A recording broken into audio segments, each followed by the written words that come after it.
जय हिंद फ्रेंड्स। समस्त विश्ववासियों को जन्माष्टमी की हार्दिक शुभकामनाएं। ऐसा मुझे लगता है कि जन्मदिन मनाने की जो परंपरा है वो शायद भारत से शुरू हुई होगी। उसके पीछे एक तर्क रहा होगा, उसके पीछे एक लॉजिक रही होगी, उसके पीछे एक रीजन रहा होगा। रामनवमी, त्रेता युग, भगवान राम का जन्मदिन। भगवान शिव का जन्म दिवस तो नहीं मनाया जाता, शिव प्रकाट दिवस मनाया जाता है, क्योंकि उनका जन्म मृत्यु उनका माना नहीं जाता। तो भगवान शिव का जन्म दिवस नहीं मनाया जाता, शिव प्रकाट दिवस, जिस दिन वो प्रकट हुए। और तीसरा इंपॉर्टेंट जन्मदिन, वैसे तो बड़े सारे जन्म दिवस भारत में मनाए जाते हैं महापुरुषों के, लेकिन तीसरा सबसे महत्वपूर्ण है कृष्ण। इतने महत्वपूर्ण, इतने महत्वपूर्ण, इतने महत्वपूर्ण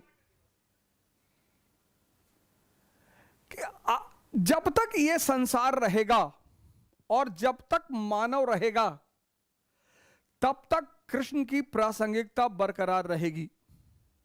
relevancy of Lord Krishna will remain till this world and human being will survive. Why? क्यों रेलेवेंसी बरकरार रहेगी, उस पर हम चर्चा करेंगे।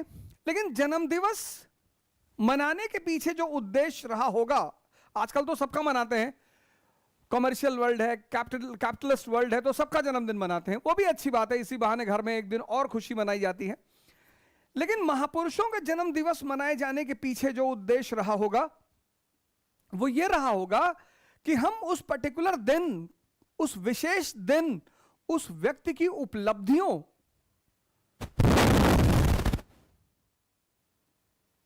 उस व्यक्ति के महान होने के कारणों की चर्चा करें। चर्चा मतलब एक प्रसंग घर में हो जाए, एक कथा घर में हो जाए, उनके जीवन के महत्वपूर्ण पहलुओं पर चर्चा हो जाए। आज सुबह से मैं देख रहा हूं बड़े सारे मैसेज रोटेट हो रहे हैं, एक गाली से 99 गाली तक बर्दाश्त करने वाले और फिर 100 गाली पर हत्या करने वाला ही कृष्ण हो सकता है।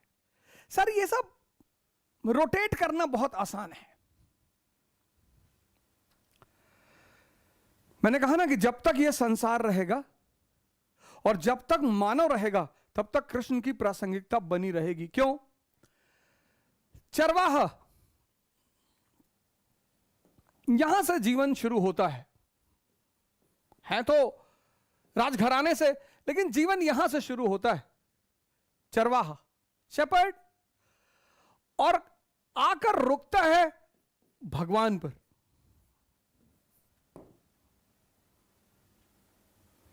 शायद हम सब इस फॉर्मूले को जानना चाहते हैं।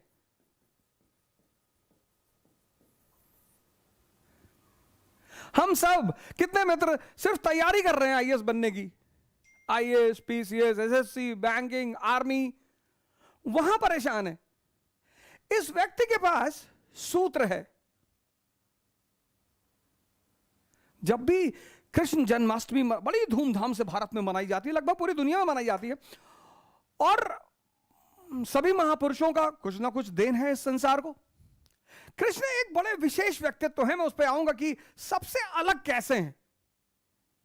सारे महापुरुषों को एक तरफ कर दो और कृष्ण को एक तरफ कर दो। कृष्ण एक बहुत ही विशेष व्यक्तित्व है, उस पर मैं चर्चा करूंगा। चर्चा शुरू यहां से हो रही है कि चरवाहा, हम सब इस स्थिति में खड़े हैं, हम सब यहां खड़े हैं और यहां तक पहुंचना चाहते हैं।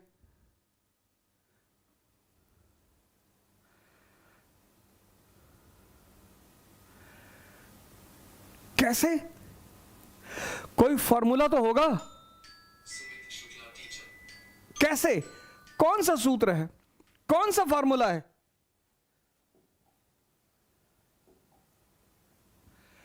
ये देखिए, आज की कहानी यहां से शुरू होगी।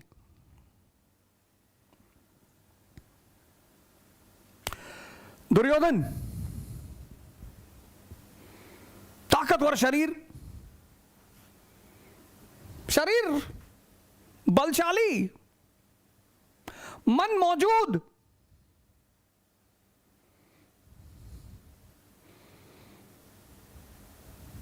लेकिन अंत स्थिति।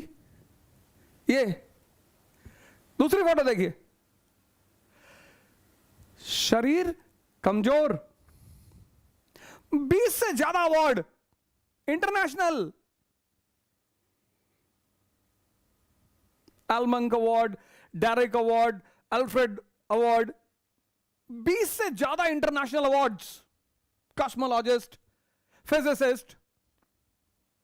यहां लोगों की एक उंगली कटी होती है तो लोग भीख मांगते कि भैया भैया भैया उंगली नहीं है भैया। ये इन दो फोटो पे गौर से देखिए, ये हमारी स्थिति है, जिंदगी से निराश, परेशान। ये देखिए, शरीर ताकतवर है, मन खराब है। यहां शरीर खराब है, मन ताकतवर है।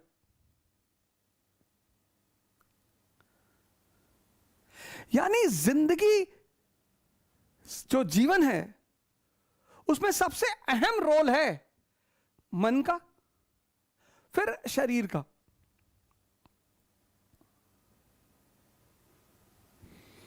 और जिस दिन इस जीवन की कमांड, ये फोटो बड़ी इंपॉर्टेंट है, मैं इस पर कई बार चर्चा कर चुका हूं, फोटो बहुत इंपॉर्टेंट। ये फोटो अपने आप में दर्शन है। इंद्रियां, ये घोड़े इंद्रियां, ये रथ मानव का शरीर, अर्जुन आत्मा, कृष्ण परमात्मा, लगाम सांसें। और जिस दिन आपने अपने जीवन की लगाम प्रभु को पकड़ा दी, उसके बाद विजय ही विजय। मेरे बहुत सारे मित्र मुझसे कहते हैं कि आप हमेशा बात करते हैं ध्यान की, योग की, साधना की। सर, यह देश उसी पर टिका हुआ है। इस देश का मूल सिद्धांत ध्यान और योग, भारत ज्ञान।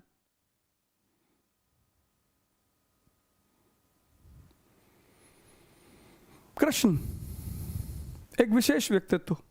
और फिर मैंने सबसे ऊपर फोटो लगाई परमहंस स्वामी अलगड़ानंद की। उसकी वजह यह है कि भारत ने भगवान से ऊंचा स्थान गुरु को दिया है। कोई तो होगा ना जो गुरु के, कोई तो होगा जो भगवान के सूत्र को भी खोलेगा।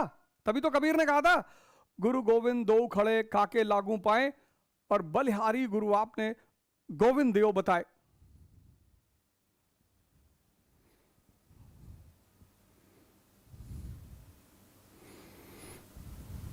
ध्यान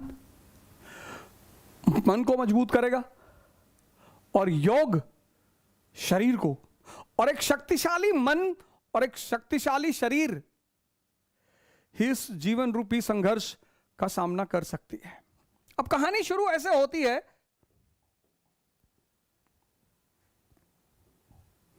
कृष्ण शैशव अवस्था, कान्हा, बड़ा इंपॉर्टेंट है, इनके नाम भी बड़ा इंपॉर्टेंट। कान्हा, कन्हैया,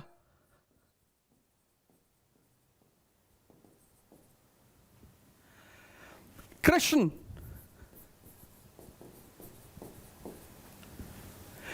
योगेश्वर,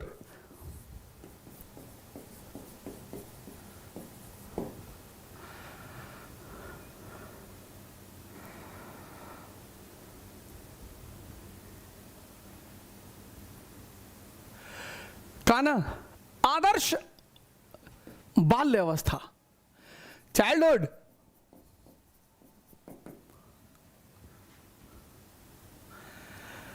कन्हैया शैशव अवस्था, शैशव, कान्हा आदर्श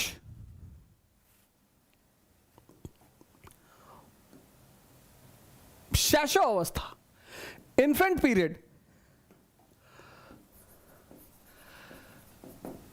आदर्श चाइल्डहुड, बाल्य अवस्था। कृष्णा आदर्श युवा अवस्था,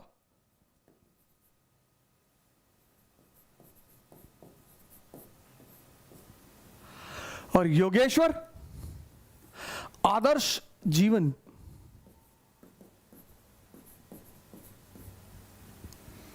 आज के दिन लगभग दुनिया में सभी लोगों को इस पर चर्चा करनी चाहिए। आज आप देखो हमारे घरों में बचपन से प्रेशर, बचपन से महाभारत सीरियल है, कृष्ण के ऊपर सीरियल है। आज तो किसी को पढ़ने की जरूरत ही नहीं, इतने सारे सीरियल हैं। आप कृष्ण की इन्फेंट अवस्था देखो, आप कृष्ण की बाल्य अवस्था देखो।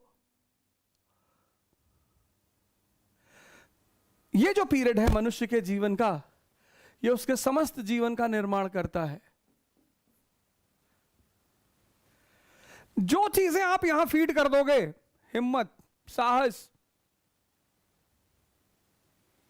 उत्साह, जो चीजें, वो जीवन भर व्यक्ति का साथ रखेंगी, जीवन भर व्यक्ति के साथ रहेंगी।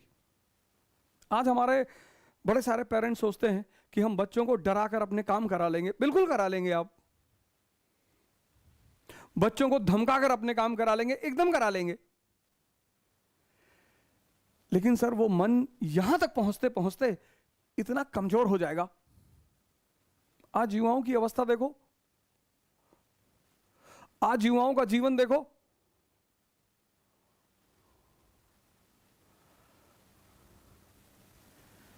जब इस चरण में जहां निर्माण है, निर्माण, आदर्श इन्फेंट पीरियड, आदर्श चाइल्डहुड, बालकाल, खेल रहे हैं, कूद रहे हैं, बदमाशी कर रहे हैं, पर मां यशोदा तो एक आदर्श मां है। शिक्षा, उच्चतम आदर्श शिक्षा, और इस नींव पर इस महान व्यक्ति का निर्माण हुआ।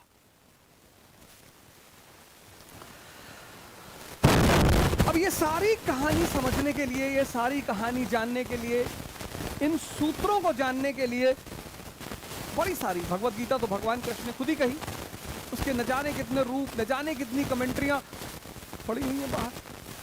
लेकिन एक किताब शुरू से मेरी ये आदत रही, मैं जब से पढ़ाई शुरू किया मैंने, तब से मेरी आदत रही, मैं हमेशा ऐसी किताब को ढूंढता था जो सरल भाषा में हो, हमेशा। जैसे एंशिएंट इंडिया, मैंने उसकी एक हिंदी मीडियम की किताब पढ़ी, झा श्रीमाली।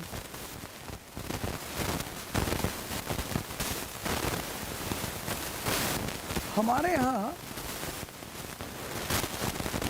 यहां भारत में आमतौर पर जो किताबें बहुत क्लिष्ट होती, क्लिष्ट, उनको लोग अच्छा मानते हैं। जिनको बहुसंख्यक लोग पढ़ के समझ ना पाए, उनको लोग अच्छा मानते हैं। किताबें बुरी होती ही नहीं, किताबें बुरी होती ही नहीं। या तो वो क्लिष्ट होती हैं या वो सरल होती हैं। अब क्लिष्ट भाषा जो है वो सब दिमाग को समझ में नहीं आएगी, इसलिए किताबें हमेशा ऐसी होनी चाहिए जो सरल भाषा में हो। सरल उदाहरण दे रहे हूं, जैसे मैंने कहा ना, यथा गीता पेज नंबर 6,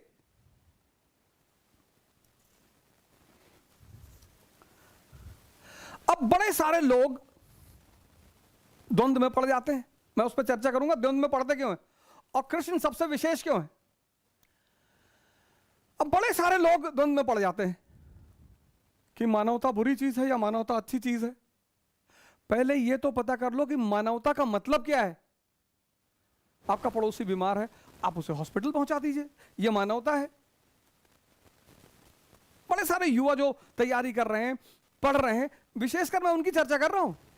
आपका रूम पार्टनर बीमार है, आप उसे हॉस्पिटल पहुंचा दिए, आप उसकी यथास्थिति मदद कर रही है, ठीक करा के घर लाइए, यह मानवता है।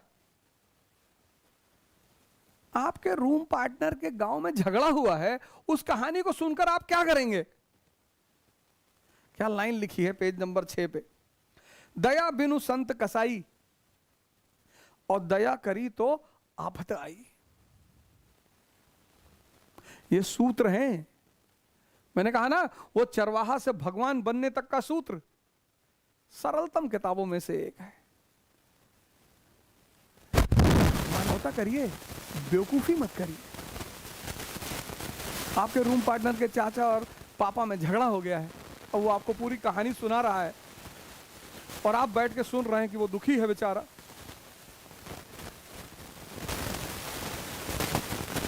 ये सूत्र है, दया बिनु संत कसाई, और दया करे तो आप हटाई। ऐसे 224 पेज नंबर, बड़े सारे एग्जाम्पल मैंने टिक कर रखे थे कि कृष्ण जन्माष्टमी के दिन मैं उन पर चर्चा करूंगा, लेकिन बहुत ज्यादा एग्जाम्पल पे मैं नहीं जाऊंगा। अब सबको इस संसार को भोगना है, मजा लेना है, आनंद लेना है। पेज नंबर 224, शस्त्रों में मैं व्रज हूं, गायों में कामधेनु। कामधेनु कोई ऐसी गाय नहीं है जो दूध के स्थान पर मनचाहा व्यंजन परोसती हो। ऋषियों में वशिष्ठ के पास कामधेनु थी। वस्तुतः गो इंद्रियों को कहते हैं। रुकिए, पूर्ण विराम इसीलिए लगाया जाता है। गो, वस्तुतः गो इंद्रियों को कहते हैं। इंद्रियों का संयत होना इष्ट को वश में रखने वाले में पाया जाता है। कितनी बड़ी लाइन है, इंद्रियों का संयत होना। ये भी खा ले, वो भी खा ले, यहां घूम ले, ये कपड़ा पहन ले, वो कपड़ा पहन ले। इंद्रियों को संयत होना इष्ट को वश में रखने वाले में पाया जाता है। जिसकी इंद्रियां ईश्वर के अनुरूप स्थिर हो जाती हैं, उसके लिए उसी की इंद्रियां कामधेनु बन जाती हैं। फिर तो जो इच्छा करी हो मन माही, हरि प्रसाद कुछ दुर्लभ नाही।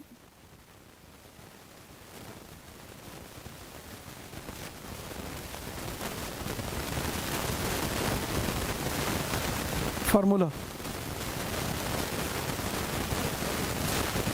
इंद्रियां संयमित कैसे होंगी, उसका क्या तरीका है? उन सारे सूत्रों पर, उन सारे फॉर्मूलों पर इस किताब में सबसे सरलतम ढंग से चर्चा की गई है। सारी किताबों में चर्चा की गई है, बहुत सारी किताबों में। गीता एकमात्र किताब नहीं है, बाइबल भी है, आदि ग्रंथ भी है, कुरान भी है, रामायण रामचरितमानस भी है, बड़ी सारी किताबों में चर्चा की गई है। लेकिन जिनको गीता पढ़ने का मन है, जिनको लगता है कहीं ना कहीं जिंदगी उलझी हुई है, उनके लिए यह सरलतम किताब है। क्योंकि हर आदमी को अपने जीवन में इस उद्देश्य को पूरा करना है।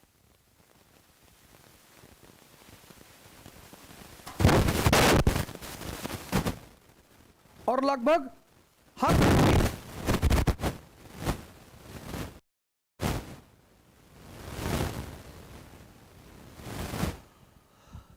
हर व्यक्ति को इस उद्देश्य को पूरा करना है, इस सपने को पूरा करना है। और आज हर व्यक्ति द्वंद में फंसा हुआ है, द्वंद।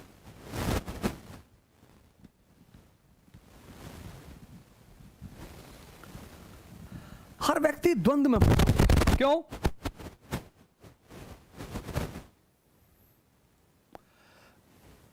संसार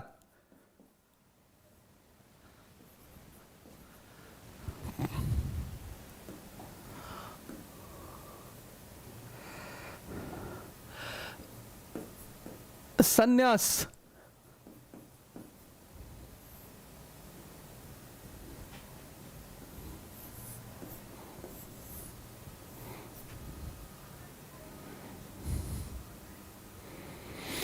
दोनों के रास्ते अलग अलग है।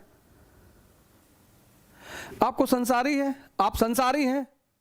संसारी है मतलब मुख्यतः धन कमाना है, मुख्यतः। तो इसके जो सूत्र हैं वो हैं साम, ताम, दंड, भेद।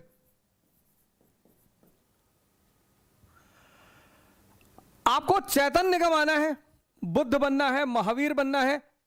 इसके जो सूत्र हैं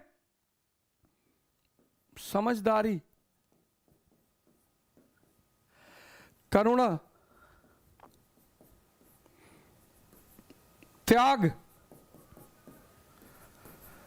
तपस्या।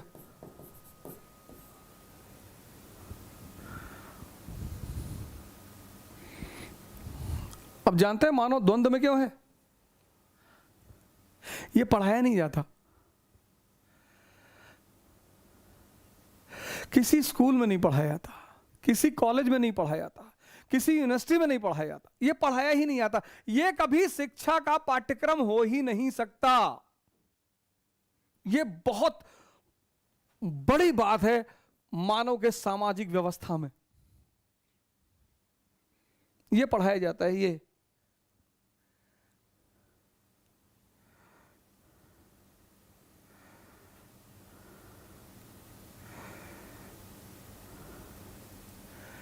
ये पढ़ाया जाता है। शिक्षा के सारे पाठ्यक्रम का ये केंद्र है ये। और मानव का मुख्य उद्देश्य क्या है? ये बस यही द्वंद्व पैदा हो जाता है। वो इसको फॉलो करेगा, ये उसके हाथ से निकल जाएगा।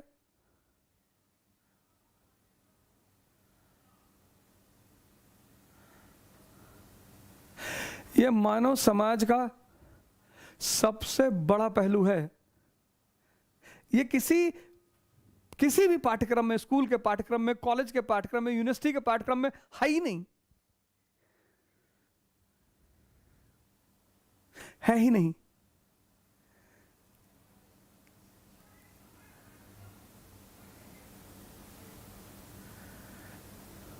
इसलिए दुनिया में 95% लोग द्वंद्व के शिकार हैं।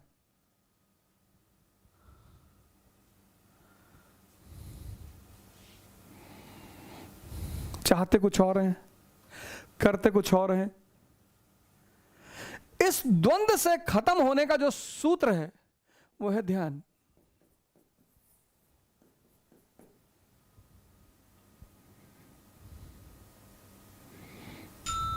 India +919839।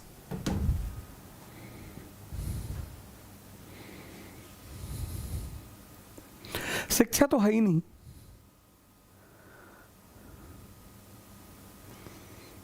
इसलिए मैं बार बार ध्यान और योग पर बल देता हूं। और कृष्ण सबसे महानतम व्यक्तित्व इसलिए, कृष्ण सबसे विशेष व्यक्ति इसलिए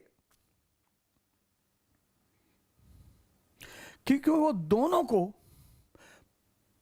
बैलेंस करना जानते हैं। यह असंभव है, यह असंभव है। बुद्ध नहीं कर सकते, महावीर तो कभी कर ही नहीं सकते। प्रभु राम अपवाद स्वरूप कर सकते हैं, अपवाद स्वरूप, लेकिन उसके लिए भी उनके पास डिफेंस है। बाली को छुप के मारा, लेकिन उसके पीछे भी उनके पास डिफेंस है। मर्यादा पुरुषोत्तम। लेकिन प्रभु भगवान कृष्ण इस दोनों का समुचित प्रयोग असंभव।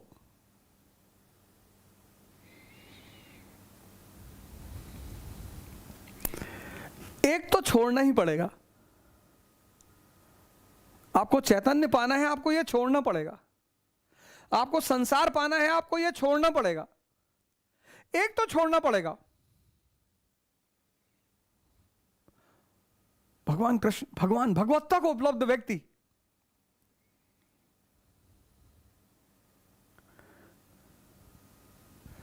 भगवत्ता को उपलब्ध व्यक्ति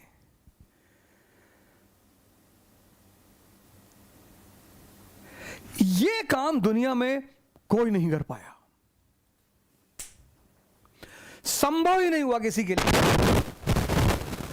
पॉसिबल ही नहीं हुआ। पूरे मानव के इतिहास में सिर्फ एक व्यक्ति है जिसने इसका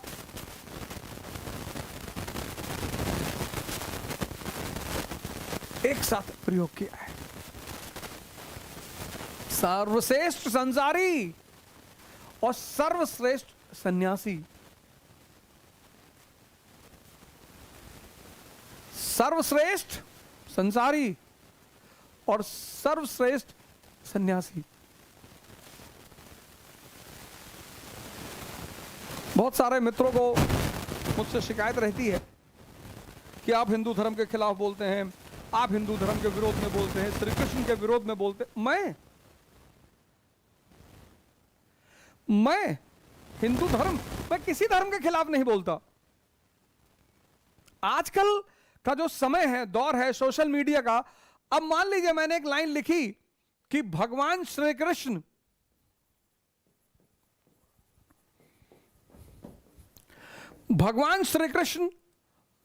माखन चुराते थे।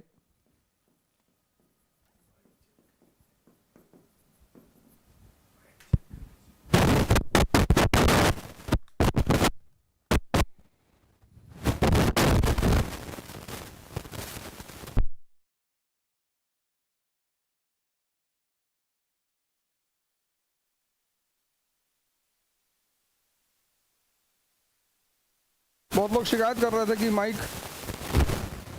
बहुत लोग शिकायत कर रहे थे साउंड ठीक नहीं आ रही है।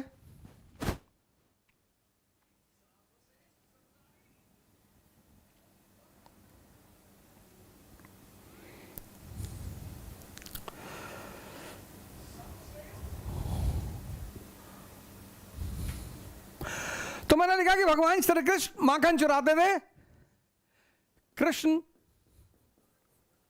चोर है। अब आजकल की सोशल मीडिया के दौर के लोग क्या कर रहे हैं, उसके पीछे कारण है। भगवान सबको खुश रखे, भगवान सबको मस्त रखे, मैं तो किसी को कुछ कह नहीं सकता। अब सोशल मीडिया क्या करती है, इस लाइन को पेश कर देती है, इसको डिलीट मार देती है। आपने स्कूल में पढ़ा ना, रेफरेंस एंड कॉन्टेक्स्ट।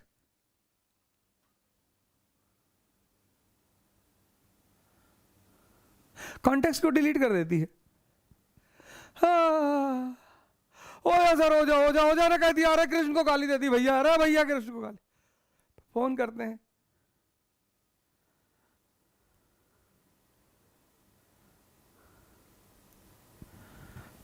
आप कुछ भी करें, खूब गाली दें, जी भर के गाली दें, बोरों में भर के गाली दें, कोई बात नहीं। मैं जिस उद्देश्य को कर रहा हूं, आज जन्माष्टमी के इस अवसर पर मैं फिर चाहता हूं कि यह संदेश आप तक जाए कि ये जो फॉर्मूला है, ये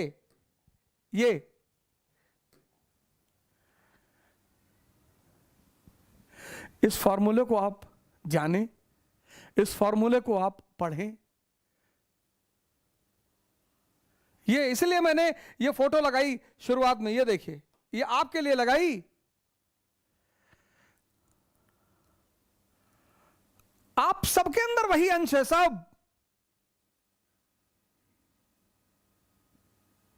सबके अंदर भगवत्ता का अंश है,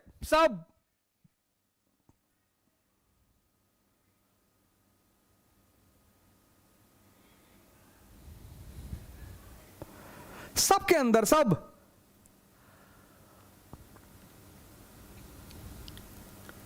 फिर भी आप परेशान हैं, आप डिप्रेशन में हैं। भारत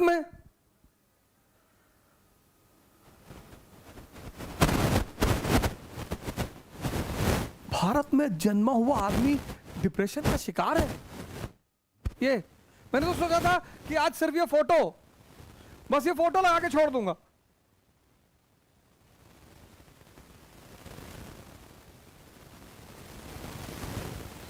मैंने सोचा था कि आज के सेशन में सिर्फ ये फोटो लगा के छोड़ दूंगा, आपको जिसको भी समझना हो।